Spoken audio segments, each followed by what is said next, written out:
Hello everyone, welcome to Simriti Nursing Hub, your trusted learning partner for nursing education. Whether you are joining PSC post-basic nursing student or preparing for NCLEX, NORCET, AIMS, ESIC, state nursing exams or other competitive exams, you have come to the right place. Here you will find easy to understand lectures, exam focused notes, clinical procedures, case studies, nursing care plans, health education, cues, and practical tips to help you learn with confidence. If you are passionate about nursing, don't forget to subscribe, hit the bell icon, and join our Smriti Nursing Hub family. Together, let's learn, grow, and achieve success. One lesson at a time. Now, let's get started to today's topic. आज हम pregnancy में use होने वाली एक बहुत ही important drug, emergency drug magnesium sulphate के बारे में कंप्लीट डिटेल में यहाँ पर पढ़ेंगे। तो चलिए बात करते हैं इंट्रोडक्शन की। मैग्नीशियम सल्फेट, जिसे हम MgSO4 भी कहते हैं, ऑब्स्ट्रक्टिव में यूज होने वाले सबसे इंपॉर्टेंट इमरजेंसी ड्रग्स में से एक है। यह सीवियर प्री एक्लेम्शिया और एक्लेम्शिया में होने वाले फिट्स या सीजर्स को प्रिवेंट और ट्रीट करने के लिए गोल्ड स्टैंडर्ड ड्रग मानी जाती है। अब यहाँ पर देख लेते हैं कि प्री एक्लेम्शिया और एक्लेम्शिया क्या होता है, क्योंकि यह टर्म्स जो है इस पूरे लेक्चर में बहुत ज्यादा यूज होने वाली है।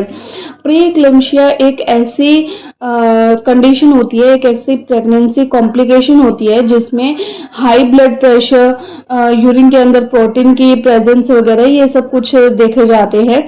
और एक्लेम्शिया जो एक कंडीशन होती है जिसमें जो प्री एक्लेम्शिया की एक अगली स्टेज है, जिसमें पेशेंट जो है सीजर्स या कह सकते हैं कि लाइफ थ्रेटनिंग कोमा की स्टेज में जो है चला जाता है। इसमें मेनली पेशेंट का पीपी जो है वो 140 से 150 से अबव दिखाई देता है, 140 से अबव दिखाई देता है, और यूरिन के अंदर बहुत ज्यादा प्रोटीन की मात्रा दिखाई देती है।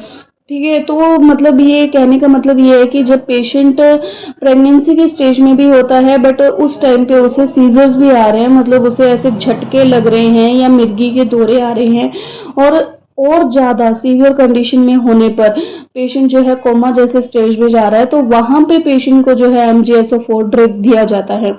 इसके अलावा अगर प्री डिलीवरी का रिस्क हो तो बेबी के ब्रेन को प्रोटेक्ट करने के लिए, यानी फीटल न्यूरो प्रोटेक्शन के लिए भी MgSO4 जो है पेशेंट को दिया जाता है। इसके अलावा इसके अलावा मतलब कुछ सिलेक्टेड सिचुएशंस की अगर बात करें कि कुछ सिलेक्टेड सिचुएशंस ऐसी हो जाती हैं, कुछ ऐसे कॉम्प्लिकेशंस हो जाती हैं जिसके अंदर शॉर्ट टर्म टोकोलाइटिक के रूप में भी जो है पेशेंट को यह ड्रग दी जा सकती है। अब आप पूछेंगे कि मतलब टोकोलाइटिक का मतलब क्या है। टोकोलाइटिक एक ऐसी मेडिसिन है जो प्री मैच्योर लेबर को डिले कर सकती है। ठीक है, स्मूथ मसल्स को, जैसे कि हमने पढ़ा था कि लेबर क्या चीज होती है। लेबर का मतलब होता है कि जो यूट्राइन मसल्स हैं, यूट्रस जो है वो ऊपर से कंप्रेस करता है, ठीक है, कॉन्ट्रैक्ट करता है, जिससे कि बेबी जो है वेजाइना की तरफ पुश होता है और बाहर आता है, मतलब डिलीवर होता है। ठीक है, तो इस कंडीशन में क्या होता है, टोकोलाइटिक एक ऐसी ड्रग्स का जो है कॉम्बिनेशन होता है जो प्रेगनेंसी को डिले करने में, डिलीवरी को डिले करने में हेल्प करती है। मतलब जो वो यूट्राइन मसल्स कॉन्ट्रैक्ट हो रही हैं, बेबी को नीचे की तरफ पुश कर रही हैं, टोकोलाइटिक ड्रग्स जाकर क्या करती है, उन मसल्स को रिलैक्स कर देती है। मतलब वो बेबी को नीचे की तरफ पुश ना कर पाए, डिलीवरी ना हो पाए, इस वजह से वो मसल्स को क्या करती है, रिलैक्स कर देती है। तो कुछ सिलेक्टेड सिचुएशंस में जहां पे हमें डिलीवरी डिले करवानी है या किसी भी पर्पज से जो डिलीवरी है वो हमें नहीं करवानी है, उसको थोड़ा सा पोस्टपोन करना है, तो उस रूप में MgSO4 एक टोकोलाइटिक का भी काम करता है। मतलब ये यूट्राइन मसल्स को जाके रिलैक्स कर देता है, जिस वजह से यूट्राइन मसल्स कॉन्ट्रैक्ट नहीं हो पाती हैं। और ये प्री टर्म लेबर को भी, मतलब प्री टर्म लेबर के चांसेस को भी कम करता है। प्री टर्म लेबर का मतलब ये होता है कि टाइम से पहले जब बेबी डिलीवर हो जाता है, मतलब प्रॉपर टाइम अगर देखा जाए तो 9 months plus 7 day minus 7 day हो सकता है, कह सकते हैं 40 वीक्स का जो टाइम पीरियड होता है प्रेगनेंसी का। तो उससे पहले मतलब 36 वीक्स में 8 मंथ्स में, 7 मंथ्स में बेबी की डिलीवरी हो रही है, तो उस केस को कहते हैं प्रीटर्म। तो उस लेबर को रिड्यूस करने के लिए MgSO4 दिया जा सकता है। इसी इंपॉर्टेंस की वजह से WHO ने MgSO4 को एक एसेंशियल मेडिसिन लिस्ट में भी इंक्लूड किया है, क्योंकि यह एक्लेम्शिया से होने वाली मैटरनल डेथ और कॉम्प्लिकेशंस को काफी हद तक रिड्यूस करता है। इसकी डेफिनेशन की अगर बात की जाए तो MgSO4 जो है इनऑर्गेनिक मिनरल सॉल्ट है, जो कि एंटी कन्वर्जन का मतलब होता है सीजर्स। ठीक है, तो एंटी कन्वर्जन मतलब सीजर्स को रोकने वाली दवाई, इलेक्ट्रोलाइट रिप्लेसमेंट मतलब जहाँ पे मैग्नीशियम की कमी हो रही है पेशेंट की बॉडी के अंदर, मैग्नीशियम एक इलेक्ट्रोलाइट है, तो उसकी कमी को पूरा करने के लिए, और सेंट्रल नर्वस सिस्टम डिप्रेसेंट मतलब जहाँ पे ब्रेन का फंक्शन जो है वो थोड़ा डिप्रेस्ड हो रहा है, मतलब थोड़ा कम हो रहा है, तो वहां पे इस रूप में ये जो है काम करता है। प्रेगनेंसी में इसका मेन यूज एक्लैम्प्टिक सीजर्स को प्रिवेंट करना, मतलब सीजर्स को प्रिवेंट करना और कंट्रोल करना। और मेनली इसके ऑब्जेक्टिव क्या है, मतलब क्यों दिया जाता है ये, सीवियर प्री एक्लेम्शिया के सीजर्स को प्रिवेंट करने के लिए, एक्लेम्शिया के सीजर्स को कंट्रोल करने के लिए, मैटरनल मॉर्बिडिटी और मोर्टिलिटी को कम करने के लिए, प्रीटर्म बेबी के ब्रेन को प्रोटेक्ट करने के लिए, मैग्नीशियम की अगर डेफिशिएंसी हो रही है बॉडी के अंदर तो उसको ठीक करने के लिए, और न्यूरोमस्कुलर एक्साइटेबिलिटी को रिड्यूस करने के लिए ये जो है दिया जाता है। अगर इसके जेनरिक नेम की बात की जाए तो मैग्नीशियम सल्फेट नाम से ही इसका जो सॉल्ट है वो अवेलेबल होता है। अगर ब्रांड नेम्स की बात की जाए तो मैग्नीशियम सल्फेट इंजेक्शन के रूप में MgSO4 इंजेक्शन या मैग्नीशियम सल्फेट USP के रूप में भी ये जो ड्रग है वो कॉमनली पाई जाती है।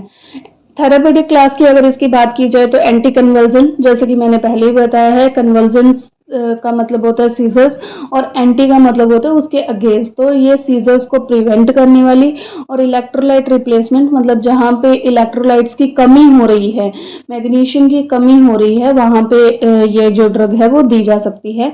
और फार्माकोलॉजिकल क्लास की बात की जाए तो मिनरल सॉल्ट है, यानी मैग्नीशियम प्रिपरेशन, या कॉमनली जो है मैग्नीशियम प्रिपरेशन के रूप में, मिनरल सॉल्ट्स के रूप में अवेलेबल होती है। इसकी अगर अवेलेबल डोज की बात की जाए, मतलब जो इंजेक्शन मार्केट में अवेलेबल होता है उसके अंदर कॉमनली क्या होता है उसकी बात की जाए तो 50% जो है मैग्नीशियम सल्फेट इंजेक्शन होता है। एक 10 ml के एम्पुल के अंदर लगभग 5 ग्राम मैग्नीशियम सल्फेट जो है प्रेजेंट होता है। ठीक है, तो इसकी जो मैन्युफैक्चरिंग के अकॉर्डिंग दूसरी स्ट्रेंथ्स भी अवेलेबल हो सकती हैं, बट मेनली जो है 10 ml के एम्पुल में 5 ग्राम मैग्नीशियम सल्फेट हो सकता है। इसकी जो डोजेस है वो दो तरह से दी जाती है, एक तो है प्रीचर्ड रेजिमेन और जोस्पान रेजिमेन। रेजिमेन का मतलब होता है ट्रीटमेंट, ठीक है, और प्रीचर्ड और जुस्पान इनके जो साइंटिस्ट थे उनके बेसिस पे इनका नाम जो है रखा गया है। प्रीचर्ड में सबसे पहले देख लेते हैं कि 4 ग्राम IV को 5 से 10 मिनट स्लोली दिया जाता है। ठीक है, उसके तुरंत बाद 10 ग्राम IM दिया जाता है, यानी 5 ग्राम हर बटक में डीप IM इंजेक्शन के रूप में यह दिया जाता है।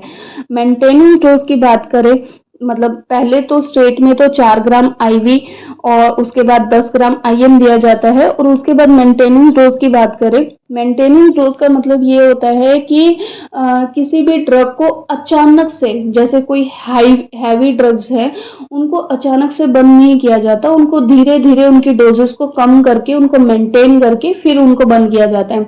तो अगर इसकी मेंटेनेंस डोज की बात करें तो 10 ग्राम IM देने के बाद 5 ग्राम IM हर 4 घंटे में दिया जाता है। यह ट्रीटमेंट डिलीवरी के 24 घंटे बाद या लास्ट सीजर के 24 घंटे बाद जो भी बाद में हो तक कंटिन्यू किया जाता है। ठीक है, अब जुस्पान रेजिमेन की बात करें तो 4 ग्राम IV ओवर 5 से 10 मिनट दिया जाता है, और मेंटेनेंस डोज के लिए 1 से 2 ग्राम पर आवर IV इन्फ्यूजन दिया जाता है। जुस्पान रेजिमेन में यह है जो है IM ट्रीटमेंट नहीं दिया जाता है, प्रीचर्ड में IM ट्रीटमेंट दिया जाता है। कंपटीशन बेस से भी यह बहुत एक इम्पोर्टेंट क्वेश्चन बनता है, तो आप अंडरलाइन कर लीजिएगा। जसपान रेजिमेन में सिर्फ आईवी डोजेस दिए जाते हैं। सबसे पहले तो 4 ग्राम आईवी दिया जाता है। उसके बाद मेंटेन करने के लिए इसको 24 घंटे तक कंटिन्यू रखने के लिए 1 से 2 ग्राम इन्फ्यूजन के थ्रू दिया जाता है। इसकी अगर रूट की बात की जाए तो आईवी और आईएम दो तरीके से यह दिया जाता है। आईवी एडमिनिस्ट्रेशन का इफेक्ट जो है वो कुछ ही मिनट्स में शुरू हो जाता है, जबकि आईएम इंजेक्शन का इफेक्ट जो है लगभग 1 घंटे में डेवलप होता है। आईवी डोज का ड्यूरेशन अप्रोक्सीमेटली 30 मिनट तक रहता है और आईएम का जो डोज का इफेक्ट है वो 3 से 4 घंटे तक रह सकता है पेशेंट में। इसकी स्टोरेज की अगर बात की जाए तो यह 20 से 25 डिग्री सेल्सियस पर रूम टेम्परेचर पर रह सकता है। एक्सेसिव हीट में इसको नहीं रखना होता है, फ्रीज भी नहीं करना होता है और इसको डायरेक्ट सनलाइट्स वगैरह से प्रोटेक्ट करना होता है। इसके मैकेनिज्म ऑफ एक्शन की बात की जाए तो यह सबसे पहली बात तो है गोल्ड स्टैंडर्ड है एंटी कन्वल्सेंट्स के लिए। तो अगर दूसरे तरीके से इसको समझा जाए तो यह नर्वस सिस्टम की ओवर एक्टिविटी को जो है कम करता है और सीजर्स को कंट्रोल करता है। कैल्शियम के नर्व सेल्स में एंट्री कैल्शियम जो है नर्व सेल्स में एंट्री को ब्लॉक करता है। एसिटाकोलाइन रिलीज को रिड्यूस करता है। स्मूथ मसल्स को रिलैक्स करता है। ब्रेन के ब्लड वेसल्स को डायलेट करता है। सेरेब्रल एडिमा को कम करता है। सीजर्स को प्रिवेंट और कंट्रोल करता है और प्रीटर्म बेबीज में ब्रेन के न्यूरोलॉजिकल डैमेज से होने से प्रोटेक्ट करता है। फार्माकोकाइनेटिक्स की अगर बात की जाए तो आईवी एडमिनिस्ट्रेशन के बाद ड्रग रैपिडली एब्जॉर्ब होता है बॉडी के अंदर। आईएम रूट से इसका एब्जॉर्प्शन अच्छा होता है। यह बॉडी के एक्स्ट्रा सेलुलर फ्लूइड में डिस्ट्रीब्यूट होता है। प्लेसेंटा क्रॉस करने के बाद यह ड्रग थोड़ी क्वांटिटी में ब्रेस्ट मिल्क से भी पास हो सकता है। मैग्नीशियम बॉडी में मेटाबोलाइज होता है। यह अनचेंज्ड फॉर्म में किडनीज के थ्रू एक्सक्रीट होता है, मतलब यह किसी भी दूसरी केमिकल फॉर्म में चेंज नहीं होता है। जैसे इंजेक्ट किया गया है उसी फॉर्म में यह बॉडी से एक्सक्रीट होता है। हाफ लाइफ अप्रोक्सीमेटली इसकी 4 घंटे की होती है। रीनल इम्पेयरमेंट में यह और ज्यादा हो सकती है। इसके यूजेस की अगर बात की जाए तो प्रेगनेंसी में सिंपल है कि प्री एक्लेम्शिया और एक्लेम्शिया के केसेस में यह दिया जाता है सीजर्स को प्रिवेंट करने के लिए और प्री टर्म बेबीज के ब्रेन की प्रोटेक्शन के लिए यह जो है दिया जाता है। लेकिन इसे हमेशा हॉस्पिटल सेटिंग्स में क्लोज मॉनिटरिंग के साथ ही दिया जाना चाहिए। ऐसे ही कोई भी इंसान उठ के ये मेडिसिन नहीं दे सकता क्योंकि इसके एडवर्स और साइड इफेक्ट्स बहुत ज्यादा हैं। ब्रेस्ट फीडिंग के दौरान भी यह जनरली सेफ ही माना जाता है। ब्रेस्ट फीडिंग से यह बच्चे के अंदर ट्रांसफर हो सकता है पर बेबी को कोई हार्म नहीं पहुंचाता। इसके अगर यूजेस की बात करें, जैसा कि अभी तक हम सुनते ही आए हैं, यह सीवियर प्री क्लेम्शिया और क्लेम्शिया के केसेस में दिया जाता है। प्री टर्म बर्थ में पहले फीटल न्यूरो प्रोटेक्शन के लिए यह मेडिसिन जो है दी जाती है। अदर इसके मेडिकल यूजेस की बात की जाए तो हाइपोमैग्नीसीमिया के केसेस में यह दिया जाता है, मतलब जहाँ पे मैग्नीशियम की कमी पेशेंट की बॉडी के अंदर दिखाई दे रही है वहाँ इसे दिया जा सकता है। सीवियर अस्थमा के केसेस में दिया जा सकता है और टोकोलाइटिक के रूप में भी यह काम करता है। कौन से केसेस के अंदर मैग्नीशियम सल्फेट जो है वो नहीं देना चाहिए पेशेंट को? मैस्थेनिया ग्रेविस के केसेस में नहीं देना चाहिए। रीनल फेलियर का पेशेंट है उसमें नहीं देना है। Heart block, myocardial damage, drug allergy, respiratory depression वगैरह ये सारे केसेस हैं, तो इनमें बॉडी के अंदर मैग्नीशियम सल्फेट जो है नहीं देना है, हमें नहीं एडमिनिस्टर करना है। कि अगर नर्सिंग रिस्पॉन्सिबिलिटीज की अगर हम बात करें तो देने से पहले हमें क्या ध्यान में रखना है? पेशेंट के वाइटल साइंस को हमें चेक करना है, उसके रिफ्लेक्सेस को चेक करना है, डॉक्टर के ऑर्डर्स को हमें चेक करना है, यूरिन आउटपुट को हमें हर पर जो है चेक करना है और सबसे इम्पोर्टेंट कैल्शियम ग्लूकोनेट जो मैग्नीशियम सल्फेट टॉक्सिसिटी का एंटीडोट है हमेशा बेड साइड पर अवेलेबल होना चाहिए। मतलब अगर पेशेंट को by chance magnesium sulphate administer करने के बाद कोई कॉम्प्लिकेशन दिखाई देती है, कोई साइड इफेक्ट दिखाई देता है, तो कैल्शियम ग्लूकोनेट जो कि उसका एंटीडोट है, जो कि उसके साइड इफेक्ट्स को कम कर सकता है, उसे हमें बेड साइड पर हमेशा रेडी रखना है। उसके बाद में एडमिनिस्टर करते टाइम हमें किन बातों का ध्यान रखना है कि इसको बहुत स्लोली लगाना है। अगर आईवी लगा रहे हैं तो बहुत स्लोली लगाना है। पेशेंट के सारे वाइटल साइंस को, उसके रिफ्लेक्सेस को, यूरिन आउटपुट को, फीटल हार्ट रेट को हमें मॉनिटर करना है। साइड इफ़ेक्ट्स के लिए हमें क्लोज मॉनिटरिंग करनी है। देने के बाद 24 घंटे तक पेशेंट को हमें अपनी ऑब्जर्वेशन में रखना है। सीजर्स अगर रीअकर नहीं हो रहे हैं तो भी हमें उसको ऑब्जर्व करना है। फ्लूइड इलेक्ट्रोलाइट बैलेंस को हमें मेंटेन रखना है। प्रॉपर डॉक्यूमेंटेशन करनी है। इमरजेंसी इक्विपमेंट्स को हमेशा हमें रेडी रखना है। पेशेंट को समझाते वक्त हमें किन बातों का ध्यान रखना है? सबसे पहले तो पेशेंट को बताएं कि मेडिसिन सीजर्स को प्रिवेंट करने के लिए दी जा रही है। इसके थोड़े बहुत साइड इफ़ेक्ट्स देखने को मिल सकते हैं, ठीक है। अगर पेशेंट को कुछ भी ऐसा दिक्कत होता है, जैसे सांस लेने में दिक्कत हो रही है या बहुत ज़्यादा वीकनेस फील हो रही है, चेस्ट पेन हो रहा है, यूरिन कम आ रहा है, तो तुरंत के तुरंत उसे डॉक्टर से मिलना है। फैमिली मेंबर्स को भी ट्रीटमेंट का पर्पस समझाना है और पेशेंट को प्रॉपर सपोर्ट मिल सके, ऐसा हमें ध्यान देना है।